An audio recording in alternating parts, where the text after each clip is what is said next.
नमस्कार दोस्तों, आज हम एक बहुत ही इंटरेस्टिंग टॉपिक पर डिस्कशन करने जा रहे हैं। बेसिकली आपने देखा होगा मिडिल ईस्ट के अंदर काफ़ी सारी चीज़ें होती रहती हैं, कुछ समझ नहीं आता कि एग्जैक्टली कौन किसको सपोर्ट कर रहा है। यहाँ पर जो इजराइल है वो सीरिया के अंदर क्या कर रहा है, जो ईरान है वो यहाँ पर क्या कर रहा है, यहाँ पर सीरिया का क्या रोल है, ऊपर आप देख रहे होगे लेबनान भी आपको दिख रहा होगा, ये बेसिकली क्या कर रहा है। तो बहुत सारे कॉम्प्लिकेशंस हो जाते हैं। रिसेंटली भी मैंने एक वीडियो बनाया था जहां पर आपने देखा कि सबसे पहले सीरिया की तरफ से इजराइल के अंदर अटैक किया गया, उसके रिटालिएशन में इजराइल ने भी यहाँ पर सीरिया पर अटैक कर दिया। तो यहाँ पर चीजें कब से चलते आ रही हैं, इजराइल की टैक्टिक क्या रही है 2015 से, रशिया क्या कर रहा है, हर एक चीज आपको क्रिस्टल क्लियर हो जाएगा आज के बाद से कि यहां पर एग्जैक्टली हो क्या रहा है यहां पर। तो चलिए इसके बारे में डिटेल से चर्चा करते हैं। मैं हूं अंकित अग्रवाल और अपडेट के लिए आप मुझे फॉलो कर सकते हैं इंस्टाग्राम, फेसबुक और ट्विटर पर। मेरे लेक्चर की हर पीडीएफ आपको फेसबुक पर तो मिलेगी, प्लस साथ में आप मेरा टेलीग्राम चैनल ज्वाइन कर सकते हैं by searching Ankit Agarwal official. और जैसा कि आपको पता है यूपीएससी के एग्जाम्स आने वाले हैं, अगर आप अपनी प्रिपरेशन कर रहे हो इस साल, अगले साल जब भी, तो आप हमारे कोर्स को ज्वाइन कर सकते हैं जहां पर आपको कॉम्प्रिहेंसिव वे में स्टैटिक, करंट, हर एक चीज एक जगह उपलब्ध करा दिया जाता है। चलिए देखते हैं एग्जैक्टली यहां पर हो क्या रहा है और हम क्यों इसके बारे में डिस्कस कर रहे हैं। इसका इंट्रोडक्शन पहले समझने की कोशिश कर रहे हैं। आपको पता होगा एक पर्टिकुलर मूवमेंट के बारे में जिसको नॉर्मली हम अरब स्प्रिंग के नाम से जानते हैं। अरब स्प्रिंग बेसिकली जो अरब जितने देश हैं वहां पर अचानक से एक मूवमेंट स्टार्ट हो गया लोगों का अपने लीडर्स के खिलाफ। मतलब कि जो लोग रूल कर रहे थे वो लोग सही से कंट्री को मैनेज नहीं कर पा रहे थे, अनएम्प्लॉयमेंट था, इन्फ्लेशन था, कई सारी चीजों को देखते हुए अभी के समय जो सीरिया के प्रेसिडेंट हैं बशर अल असद, ठीक है, तो वो भी आपका 2011 में ही रूल कर रहे थे। इनफैक्ट 2000 से ही वो रूल कर रहे हैं सीरिया के अंदर। उनके पिता थे, उनकी मृत्यु हो जाती है, उसके बाद से ये उसकी जो गद्दी है वो संभाल लेते हैं। तो 2011 में बाकी देशों की तरह सेम चीज सीरिया के अंदर भी देखने को मिलती है। सीरिया के अंदर भी यहां पर वायलेंस वगैरह स्टार्ट हो गया था, आउटब्रेक हो गया था, और वो करीब आप कह सकते हो आज 10 साल पूरे होने जा रहे हैं। और इस 10 साल में ऐसा बताया जाता है, मतलब ऊपर तौर पर आपको देखने को मिलेगा कि जो बशर अल असद है जिनको हटाने की कोशिश की जा रही थी 2011 में, वो एक तरह से जीत गए हैं। मतलब कि जो सिविल वॉर छिड़ा था यहां पर बशर अल असद की जीत हो गई है, ऐसा ऊपर तौर पर आपको देखने को मिलेगा। मैं ऐसा क्यों कह रहा हूं, डोंट वरी, मैं आपको बताऊंगा। क्योंकि 2015 में अगर आप देखिए जो रशिया है, रशिया ने सीरिया के अंदर कब इंटरवेंशन किया, रशिया आया 2015 में। ये जैसा कि आप मैप यहां पर देख पा रहे होगे, सीरिया की कैपिटल यहां पर दमास्कस आपको दिख रही होगी, और इसका एरिया ध्यान रखिएगा, अपने बाउंड्रीज जो है वो शेयर करता है नीचे सदर्न साइड में आप देखिए लेबनान के साथ, और छोटा सा यहां पर एक बाउंड्री शेयर करता है इजराइल के साथ। ये आप देख रहे हो ना, यहां पर ये इजराइल है, तो गोलन हाइट्स है बेसिकली। यहां पर गोलन हाइट्स वही है जो इजराइल ने सीरिया से ले लिया था 6 डे वॉर 1967 के समय। उसके बाद से लगातार ये जो गोलन हाइट्स वाला एरिया है वो आपका इजराइल के पास है, और यही डी फैक्टो बॉर्डर है आप कह सकते हो। तो यहां पर क्या है कि लेबनान है, सीरिया आपका इजराइल हो गया, इसके अलावा नीचे आपको जॉर्डन दिख रहा होगा, राइट साइड में इराक है, और ऊपर आपको टर्की यहां पर दिख रहा होगा। तो अगर आप 2015 के पहले देखिए, मतलब 2011 से जब से ये पूरी सिविल वॉर छिड़ा था सीरिया के अंदर, उससे लेकर 2015 अगर आप देखोगे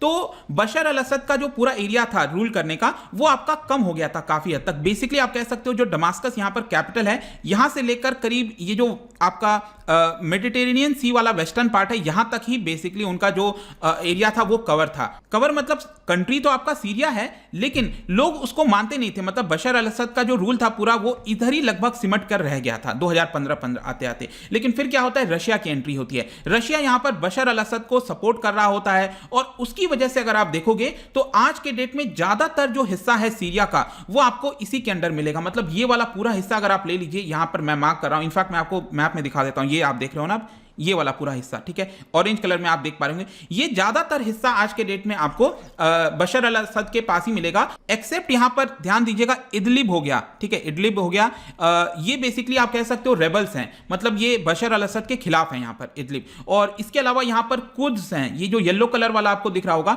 कुर्द क्या है कि ये लोग चाहते हैं कुर्दिस्तान बनाया जाए। कौन कौन सा एरिया, कुर्दिस्तान में ये चाहते हैं कि ये वाला कुछ एरिया हो, ऊपर टर्की का कुछ एरिया हो, और फिर नीचे यहां पर जो इराक है उसका भी कुछ एरिया हो। तो ये पूरा एरिया मिला जो है ये लोग चाहते हैं कि कुर्दिस्तान इसको बनाया जाए। तो यहां पर आप, आई होप कि आपको समझ में आ गया होगा, सीरिया के अंदर जो बशर अल असद है, जो प्रेसिडेंट है सीरिया के बताए जाते हैं, उनका इंफ्लुएंस बड़े एरिया पर है आज के डेट में। और इदलिब और ये कुर्द वाला अगर आप छोड़ दो तो बाकी सारा एरिया इन्हीं के द्वारा देखा जाता है। मतलब कि एक तरह से अब बताया जाता है कि जो सिविल वॉर स्टार्ट हुआ था वो अब यहां पर बशर अल असद ने जीत लिया है, और ज्यादातर एरिया इन्हीं के द्वारा देखा जाता है। लेकिन यहां पर एक सबसे बड़ा प्रश्न आता है कि क्या ये सही मायने में बशर अल असद की जीत है, बहुत कुछ डिफरेंट आपको देखने को मिलेगा।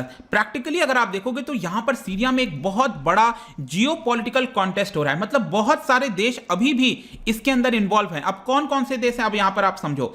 एक आपको जो सीरियन आर्मी है, मतलब बशर अल असद की जो आर्मी है, उसको कौन कौन सपोर्ट कर रहा है? उसको सपोर्ट मिल रहा है रशिया की तरफ से, मैंने आपको बता ही दिया 2015 से रशिया बशर अल असद को सपोर्ट कर रही है।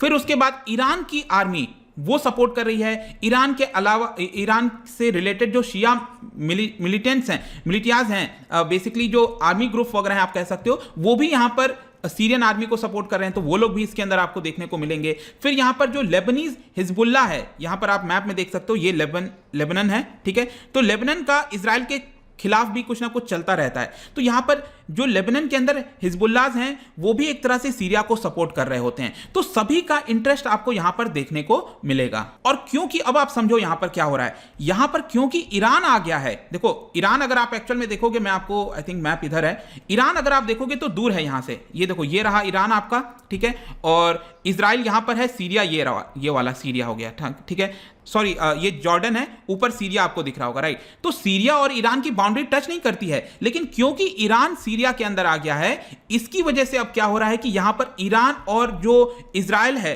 उसके बीच में टक्कर आपको देखने को मिलेगी। यहां पर इजराइल है, इजराइल कभी नहीं चाहेगा कि जो ईरान है, क्योंकि इजराइल और ईरान का हमेशा से प्रॉब्लम रहा है, इजराइल अभी भी नहीं चाहता कि जो ईरान है उसके साथ किसी प्रकार की न्यूक्लियर डील की जाए। JCPOA जो ओबामा के समय हुआ था वो ट्रंप ने रद्द कर दिया, फिर वापस से जो बाइडेन चाहते हैं कि उसको लाया जाए, लेकिन इजराइल नहीं चाहता है। तो क्योंकि ईरान यहां पर है, इसलिए ईरान और इजराइल का फाइट आपको यहां पर देखने को मिलता है।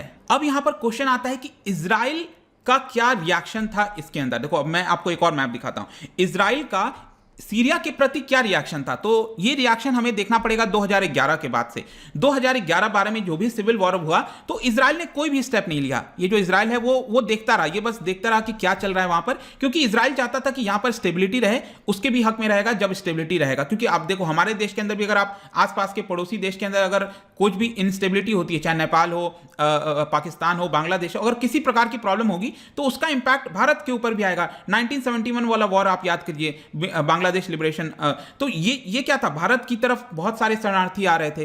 तो यही चीज होता है कि इजराइल वेट एंड वॉच कर रहा था, वो चाहता था कि सीरिया के अंदर जो बशर अल असद हैं वो सक्सेसफुल रहें, वो चीजों को संभाल के रखें, ऐसा स्टार्टिंग में इजराइल चाहता था। इनफैक्ट मैं आपको बता दूं कि 1967 वाला जो वॉर हुआ था, मैंने आपको बताया ना, यहां पर गोलन हाइट्स, ये आप राइट साइड में भी देख सकते हो, इजराइल का बॉर्डर जो है ये गोलन हाइट्स है, वो इजराइल के कंट्रोल में है इस समय, वो सीरिया से ले लिया था इजराइल ने, ठीक है। तो 1967 के बाद अगर आप देखिए तो ये लार्जली पीसफुल रहा है, कोई फॉर्मल एग्रीमेंट नहीं हुआ था, लेकिन ये पीसफुल रहा है, कोई दिक्कत नहीं हुई है इसमें। लेकिन अब दिक्कत कहां से आ गई? देखो दिक्कत तब आ गई जब ईरान इसके अंदर एंटर कर गया।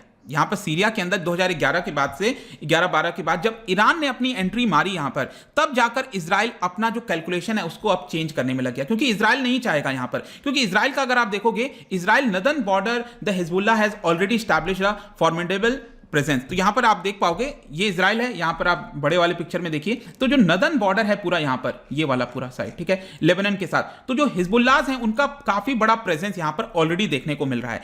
तो इजराइल नहीं चाहता कि ईरान भी इस साइड आ जाए और उसको परेशान करने की कोशिश करे। तो यहां पर इजराइल जो है हमेशा अपनी टैक्टिक्स चेंज करते रहा है, बिकॉज ऑफ ईरान से एंट्री और भी कई सारे देशों की एंट्री की वजह से वो अपनी टैक्टिक्स चेंज करता रहा है। पहले क्या है, देखो सबसे पहले यहां पर जो इजराइल है, मैंने आपको क्या बताया था, वो वेट एंड वॉच की स्थिति कर रहा था, कुछ भी ऐसा नहीं चाहता था कि यहां पर कुछ भी बड़ा कुछ इंटरवेंशन वो करे। लेकिन जब ईरान यहां पर एंटर किया तो यहां पर इजराइल ने फिर क्या किया कि जो बशर अल असद के जो रेबल्स हैं जो उसके खिलाफ थे, उनको यहां पर किसी प्रकार से मदद करना स्टार्ट कर दिया इजराइल ने। ठीक है, समझ में आ रहा है, मतलब इजराइल जो है वो यहां पर जो बशर अल असद के खिलाफ लड़े थे, जो रेबल्स हैं, जैसे कि आपके ऊपर मैंने आपको बताया था ना, ये वाला एरिया आपका कुर्द का है, ठीक है, और इस साइड इदलिब वगैरह में आप देखोगे तो यहां पर रेबल्स हैं, तो उनको इजराइल जो है सपोर्ट करना स्टार्ट कर दिया, पैसे देने लग गया, मेडिकल एड देने लग गया, ताकि इजराइल बेसिकली चाहता था कि उसके बीच में बफर बना रहे। गोलन हाइट्स, ये जो इजराइल इस समय रूल कर रहा है यहां पर,